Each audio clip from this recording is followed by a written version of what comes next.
المكتب التعاوني للدعوة والإرشاد وتوعية الجاليات بأبها. أما الطب وما أدراك ما الطب.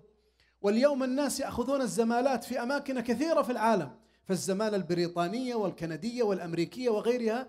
انظروا ما الذي كان يحصل في بلاد المسلمين في قضية الطب. علم الطب أيها الإخوة اعتنى به المسلمون أيما اعتناء، فبنوا المستشفيات للعلاج والتعليم، ووضعوا قواعد عملية أخلاقية لمهنة الطب، وبدأوا في صنع الأدوية سواء المفردة أو المركبة كالمراهم والزيوت. وألف سهل بن حكيم في المتوفى سنة 255 كتابا في صناعة الأدوية سماه إبدال الأدوية المفردة والمركبة. وألف داود بن أبي البيان دستور الأدوية المركبة.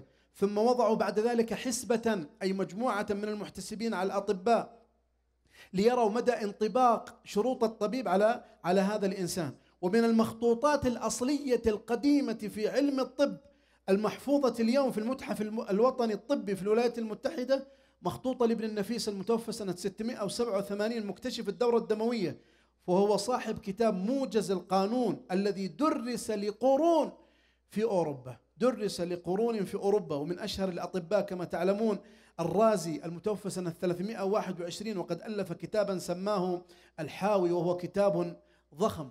بل عندما ترى المستشفيات كيف كانت، من الأشياء العجيبة أيها الإخوة التي ذكرها أسامة بن منقذ في كتابه المشهور الاعتبار، عندما وصف المستوصفات في تلك الأزمنة. متى بدأوا أصلا في بناء المستشفيات؟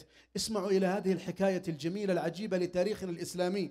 بدأوا في بناء المستشفيات في القرن الأول، وتحديدا أول مستشفى بني في العالم الإسلامي عام 88 في عهد الوليد بن عبد الملك الأموي بدمشق. وكان المستشفى عبارة عن قاعة للمحاضرات وصيدلية يسمونها الشراب خانة وخزانة كتب، ويحضر القصاص. لاحظوا القصاص، هؤلاء القصاص مهمتهم ماذا؟ إدخال السرور على المرضى، فيمرون على المرضى في أماكن تنويمهم، ثم يحكون لهم القصص ترفيها لهم. وبنيت مستشفيات خاصة بالعميان وأصحاب الأمراض المزمنة، ويقوم السلطان بنفسه بتفقد أحوالهم كل يوم اثنين وخميس، ويجرون الأرزاق على كل محتاج. اسمعوا هذه العجيبة.